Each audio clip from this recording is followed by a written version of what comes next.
Hi ನನ್ನ ಪ್ರೀತಿಯ ಸ್ನೇಹಿತರೆ, ಹೇಗಿದ್ದೀರಾ? ಇವತ್ತು ಮುಲ್ಲಂಗಿ ಪಲ್ಯ ಮಾಡೋದು ಹೇಗೆ ಅಂತ ನೋಡೋಣ ಬನ್ನಿ.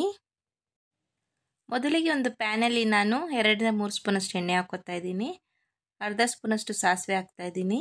ಅರ್ಧ ಸ್ಪೂನಷ್ಟು ಜೀರಿಗೆ ಹಾಕ್ತಾ ಇದ್ದೀನಿ. ಈರುಳ್ಳಿ ಹಾಕ್ತಾ ಇದ್ದೀನಿ, ಸಣ್ಣ ಕಟ್ ಮಾಡ್ಕೊಂಡಿರೋದು. ಇದು ಹಸಿಮೆಣಸಿನಕಾಯಿ ಹಾಕ್ತಿದ್ದೀನಿ. ಹಾಕ್ಬಿಟ್ಟು ಚೆನ್ನಾಗಿ ಫ್ರೈ ಮಾಡ್ಕೊಳ್ಳೋಣ.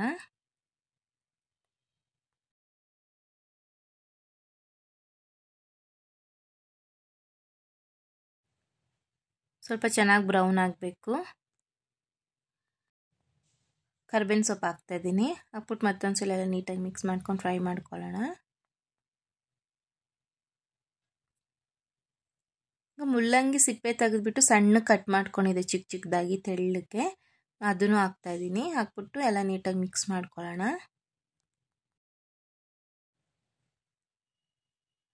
ಈಗ ರುಚಿಗೆ ತಕ್ಕಷ್ಟು ಉಪ್ಪು ಹಾಕ್ತಾ ಇದ್ದೀನಿ. ಹಾಕ್ಬಿಟ್ಟು ಮತ್ತೊಂದ್ಸಲಿ ಮಿಕ್ಸ್ ಮಾಡ್ಕೊಳ್ಳೋಣ.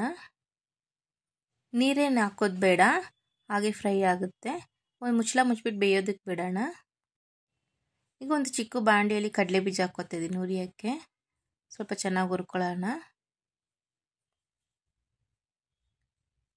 ಕಡಲೆಬೇಳೆ ಉದ್ದಿನಬೇಳೆ ಹಾಕ್ಕೋತಾ ಇದ್ದೀನಿ 1 ಸ್ಪೂನಷ್ಟು.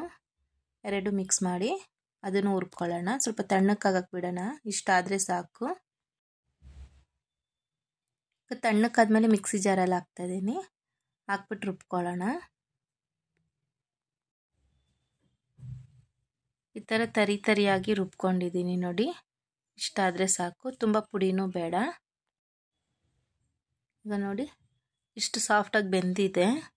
ನೀರೇ ಹಾಕಿಲ್ಲ ನಾನು. ನೀರು ಹಾಕಿದ್ರೆ ಸ್ವಲ್ಪ ನೀರು ಬಿಟ್ಕೊಂಡು ಗೊಜ್ಜು ಥರ ಆಗಿಬಿಡುತ್ತೆ.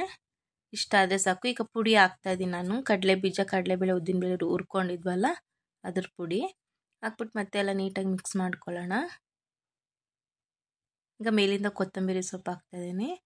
ಹಾಕ್ಬಿಟ್ಟು ಮತ್ತೊಂದ್ಸಲ ಎಲ್ಲ ನೀಟಾಗಿ ಮಿಕ್ಸ್ ಮಾಡ್ಕೊಳ್ಳೋಣ. ತುಂಬಾ ಚೆನ್ನಾಗಿರುತ್ತೆ, ಈ ಥರ ಮಾಡಿ ನೋಡಿ. ಸರ್ವಿಂಗ್ ಪ್ಲೇಟ್ಗೆ ಹಾಕ್ಕೊಳ್ಳೋಣ. ನೋಡಿ ಮುಲ್ಲಂಗಿ ಪಲ್ಯ ರೆಡಿಯಾಗಿದೆ.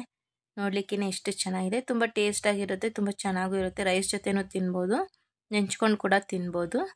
ಬೇಕು ಅಂದರೆ ಚಪಾತಿಗೂ ಕೂಡ ತುಂಬಾ ಚೆನ್ನಾಗಿರುತ್ತೆ. ನೀವು ಮನೆಯಲ್ಲಿ ಟ್ರೈ ಮಾಡಿ, ಖಂಡಿತ ಇಷ್ಟ ಆಗುತ್ತೆ. ಇಷ್ಟ ಆಗಿದ್ರೆ ಲೈಕ್ ಮಾಡಿ, ಶೇರ್ ಮಾಡಿ, ಕಮೆಂಟ್ ಮಾಡಿ ಮತ್ತು ಸಬ್ಸ್ಕ್ರೈಬ್ ಮಾಡಿ. Thank you friends.